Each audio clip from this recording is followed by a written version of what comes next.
आज हम doctor APJ Abdul Kalam की जो कोटेशंस है उसके थ्रू उनके थॉट प्रोसेस को समझने की कोशिश करेंगे।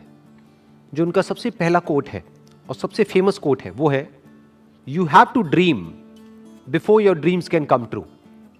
There are two ways of living life. एक ऑप्शन तो ये है कि जैसी हमारी रियलिटी है वो हमारे फ्यूचर को डिफाइन करे।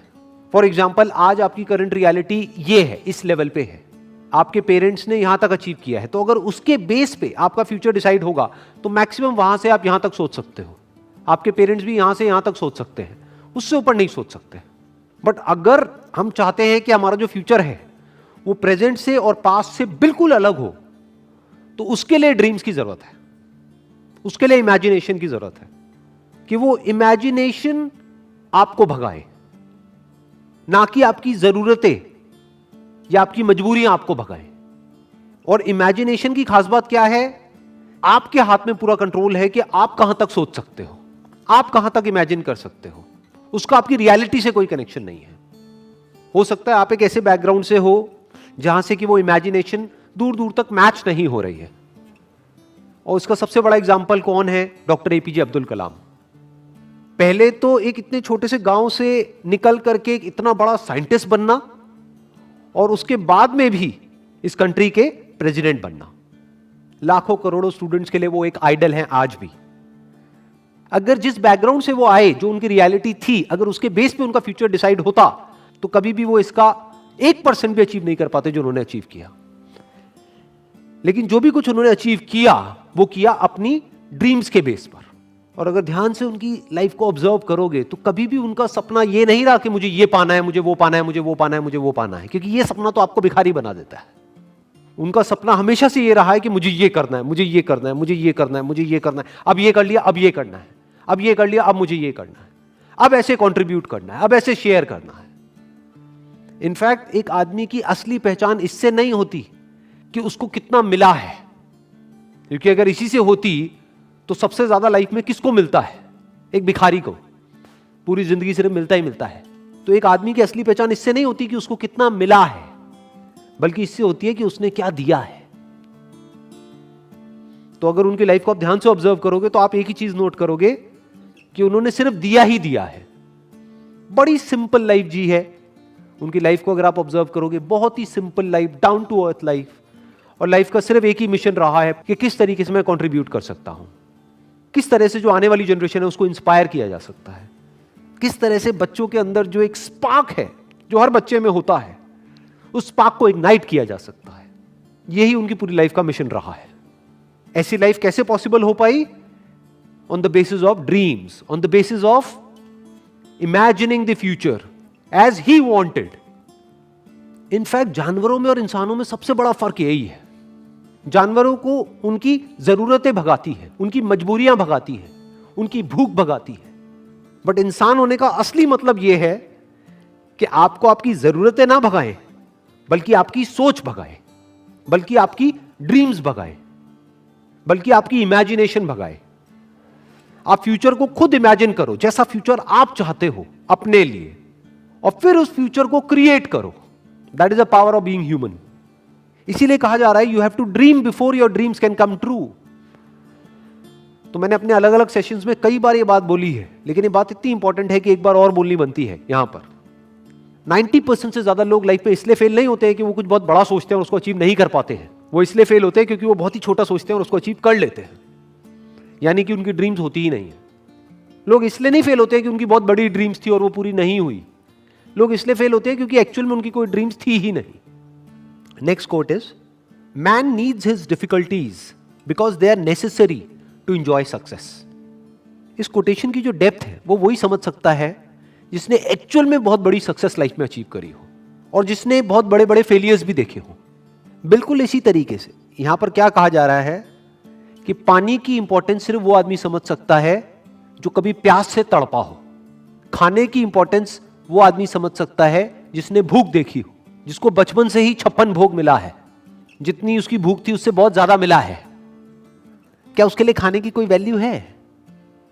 बट जो आदमी 2 दिन से भूखा है उसको आप कुछ रूखा सूखा भी दोगे तो उसकी क्या वैल्यू है उसके लिए, वो सिर्फ वही आदमी जानता है। ऐसे ही सक्सेस का मतलब सिर्फ वो आदमी समझ सकता है जिसको सक्सेस मुश्किल से मिली हो, जिसके बाप ने कुछ किया और करके एक लेवल तक पहुंचा और उस बच्चे को ले जाकर के कुर्सी दे दी और वहां पर बिठा दिया। वो कभी नहीं समझ सकता कि सक्सेस का मतलब क्या है। इनफैक्ट सक्सेस को वही आदमी डीपली इंजॉय कर पाएगा और ज्यादा टाइम तक इंजॉय कर पाएगा जिसको वो सक्सेस बहुत ही मुश्किल से मिली हो, जो उसके लिए बहुत तड़पा हो।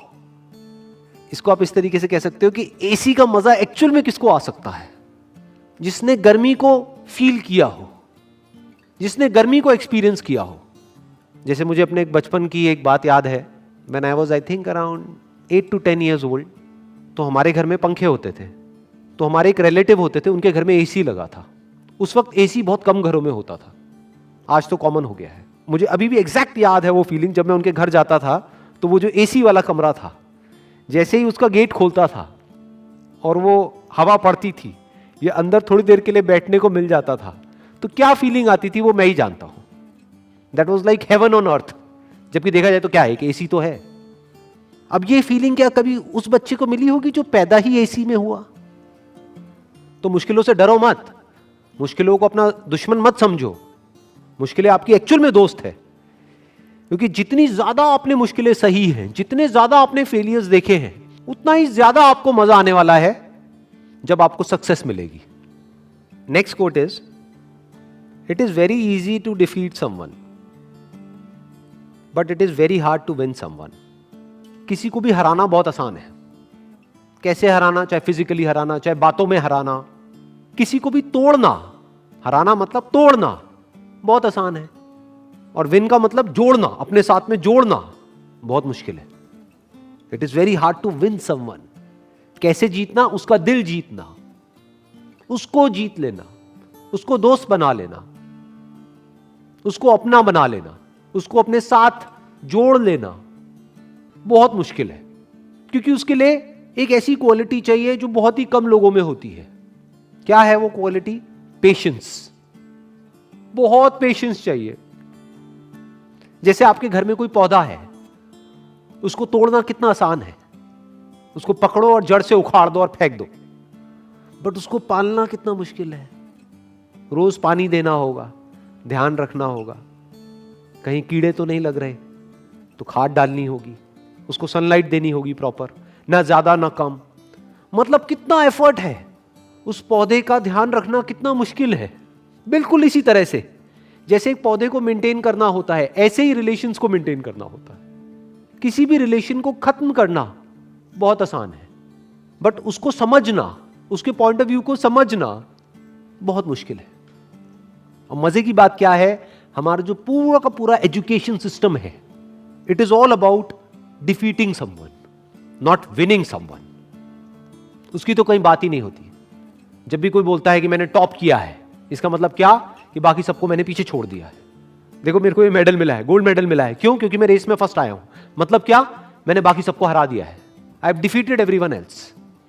तो हमारी जो ट्रेनिंग हो रही है बचपन से ही, कंडीशनिंग हो रही है, जिस तरह का एटमॉस्फेयर है चारों तरफ, जिस तरह का हमारा एजुकेशन सिस्टम है, जिस तरह की घर पे बातें होती हैं, जिस तरह के कंपैरिजंस होते हैं, यहां तक कि भाई बहन को भी नहीं बख्शा जाता है। आपस में लड़वा देते हैं कि देख तेरी बहन कितनी अच्छी है पढ़ाई में, तू कितना गया गुजरा है, तू कितना निकम्मा है। तो ये क्या किया जा रहा है? कंपटीशन करवाया जा रहा है और एक दूसरे को पीछे छोड़ने की कोशिश करी जा रही है। चारों तरफ किसी दूसरे को हराने के बारे में सोचा जा रहा होता है। तो ये तो हमारी रग रग में दौड़ रहा है। किसी को तोड़ने के लिए जो चाहिए वो तो हमारी रग रग में दौड़ रहा है। तो सवाल ये उठता है कि किसी को जोड़ने के लिए, किसी से जुड़ने के लिए और किसी को अपने साथ जोड़ने के लिए, किसी को अपना बनाने के लिए क्या क्वालिटीज हमारे अंदर होनी चाहिए, वो समझना पड़ेगा और वो अपने अंदर डेवलप करना पड़ेगा। उसके अंदर सबसे बड़ी क्वालिटी होनी चाहिए पेशेंस। दूसरी होनी चाहिए केयरिंग एटीट्यूड, कि ये नहीं कि आप पूरी तरह से सेल्फिश हो जाओ, अपने बारे में सोच रहे हो। सामने वाले की केयर करनी होगी, सामने वाले की जो फीलिंग्स है उसकी केयर करनी होगी। अगर दूसरे वे में देखा जाए तो एक तरफ से क्या हो रहा है, जब आपने किसी को हराया तो जिंदगी भर के लिए आपको एक दुश्मन मिल गया, क्योंकि अब वो मौका ढूंढेगा आपको हराने का, और आज नहीं तो कल आपको हराएगा। वो किसी भी तरीके से आपको हराएगा। तो आपको क्या मिला? किसी को हरा करके एक जीत मिली छोटी सी, लेकिन जिंदगी भर के लिए एक दुश्मन मिल गया। दूसरी तरफ से अगर किसी को हमने अपना बना लिया, तो अगर हम किसी वजह से हार भी गए on a temporary basis because of some reason, तो वह हार बहुत छोटी है उसके आगे जो एक्चुअल में हमको मिला है। क्या मिला है? जिंदगी भर के लिए एक दोस्त मिल गया है। और दोस्त अगर एक्चुअल में दोस्त हो, वो नहीं जो सिर्फ मतलब के लिए होते हैं। दोस्ती अगर असली दोस्ती हो तो उसकी वैल्यू पैसे में आंकी नहीं जा सकती है, या ये कह लो उसकी कोई वैल्यू ही नहीं है। That is priceless. देखो ध्यान से समझो क्या हुआ कि जब भी आप किसी को हराते हो तो याद रखना, आपको लग रहा है कि आपने उस एक को हराया है तो मेरा एक ही दुश्मन बना। अरे आपका एक दुश्मन नहीं बना है, उसके सारे दोस्त भी तो आपके दुश्मन बन गए। तो अब आपका एक दुश्मन नहीं है। अगर इस आदमी के 1000 दोस्त हैं तो अब आपके 1001 दुश्मन है। दूसरी तरफ से अगर आपने किसी को अपना बना लिया है या एक दोस्त बनाया है, तो यह मत समझो आपने एक दोस्त बनाया है। अगर इस आदमी के 1000 दोस्त हैं तो अब आपका एक दोस्त नहीं है, अब आपके 1001 दोस्त हैं। इसको दूसरे वे में भी बोला जा सकता है कि जिसकी आदत बन जाती है दूसरों को जीतने की, तो पूरी दुनिया उसकी दोस्त बन जाती है। और दूसरी तरफ से जिसकी आदत है सिर्फ दूसरों को नीचे गिरा करके खुद ऊपर उठने की, या दूसरों को हरा करके खुद जीतने की, उसकी पूरी की पूरी दुनिया ही दुश्मन है। आज नहीं तो कल उसको ये समझ आ जाएगा, पूरी दुनिया उसके अगेंस्ट हो जाएगी। और इस तरफ से अगर किसी के अंदर ये क्वालिटी है तो पूरी दुनिया उसके साथ में आकर के खड़ी हो जाएगी। और इसमें सबसे बड़ा एग्जाम्पल है वो जहां से कि ये कोटेशन आ रही है, यानी कि डॉक्टर एपीजे अब्दुल कलाम। चाहे कोई भी आदमी हो, किसी भी रिलीजन का हो, किसी भी कंट्री का हो, सब उनकी रिस्पेक्ट करते हैं। ऐसा कैसे हो पा रहा है? इसका मतलब यह है कि उन्होंने सबका दिल जीत लिया है, सबको अपना बना लिया है। अभी आप लोग जो मुझे वीडियो में देख रहे हैं, मैं आपको स्ट्रांगली रिकमेंड करूंगा कि डॉक्टर एपीजे अब्दुल कलाम की एक बायोग्राफी है जो कि गुलजार साहब ने लिखी है। वैसे मैंने अपने पहले भी एक वीडियो में रिकमेंड करी थी, लेकिन अभी तक आपने अगर नहीं सुनी है तो I strongly recommend you all कि एक बार जाकर के आप उसको सुनो, तो उससे आप और अच्छे से समझ पाओगे डॉक्टर कलाम को और उनकी विजन को और उनके मिशन को। Wish you all the very best. Thank you so much.